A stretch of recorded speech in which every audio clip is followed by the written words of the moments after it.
গতকাল রাত্রে যেভাবে তাণ্ডব চালানো হয়েছে, এমার্জেন্সি ভাঙচুর করা হয়েছে, আন্দোলনরত ছাত্রছাত্রীদের মঞ্চটাও ভেঙে দেওয়া হয়েছে, এটাকে কিভাবে দেখছেন? আপনারা যখন এটা দেখাবেন প্লিজ কোয়েশ্চেনটাও দেখাবেন। আমি নিজে থেকে কিছু বলিনি, কোয়েশ্চেনটাও দেখাবেন। তার কারণ আমি কিন্তু নিজে থেকে কিছু রেজ করিনি। আপনারা আমাকে জিজ্ঞেস করছেন, আমি তার উত্তর দিচ্ছি। আমি যতটুকু ইনফরমেশন পেয়েছি, আমি ছাত্রছাত্রীদের কোনো দোষ দিচ্ছি না। বহিরাগত কিছু রাজনৈতিক লোক যারা বাংলায় অশান্তি করতে চান, বাম এবং রাম, তারা একত্রিত হয়ে এই গন্ডগোলটা করেছে। আমার সবচেয়ে খারাপ লাগছে কি জানেন, ঘটনাটা তো দুঃখজনক। আমরা বারবার বলেছি ফাঁসি চাই, আমি তো কালকেও মিছিল করব ফাঁসির দাবিতে। তদন্ত তাড়াতাড়ি হোক, আমরা তো রবিবারের মধ্যে শেষ করব ঠিক করেছিলাম।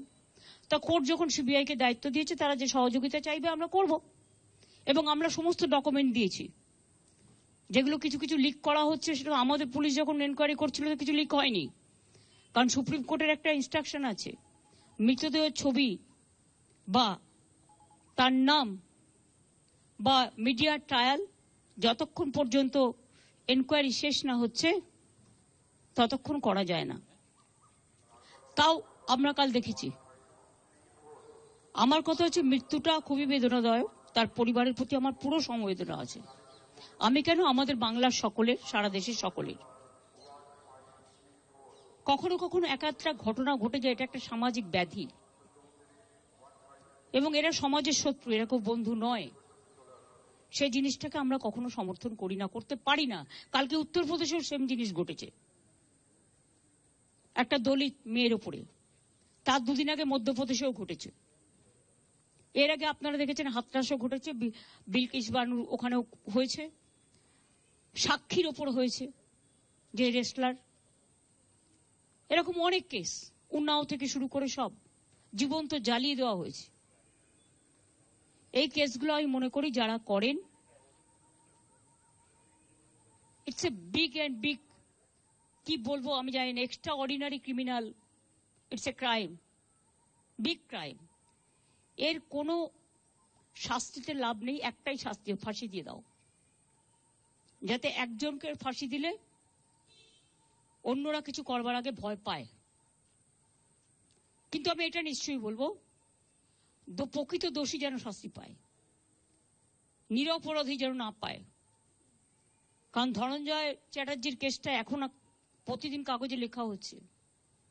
তার হয়ে একজনকে সাক্ষী দিতে বলা হয়েছিল, যে সাক্ষী দিয়েছিল সে স্বীকার করছে যে আমার পাপবোধ হচ্ছে, আমাকে দিয়ে তখন জোর করে বলানো হয়েছিল।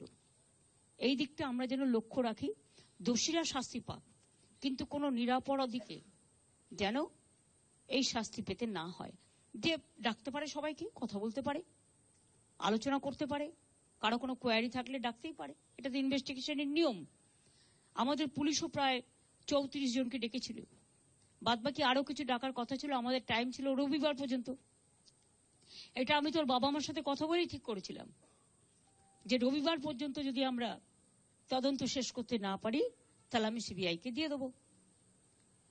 এবং আপনারা দেখুন, আমি সোমবার দিন ওনাদের বাড়িতে গেলাম।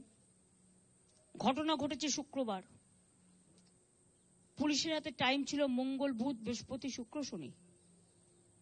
তার আগে কোর্ট অর্ডার দিয়ে দিয়েছে, আমাদের কোনো আপত্তি নেই। কোর্ট যা ভালো বুঝেছে করেছে, এবং আমি মনে করি যে কোর্ট 2-3টে কথা বলেছে। তার মধ্যে সিবিআই যেমন বলেছে,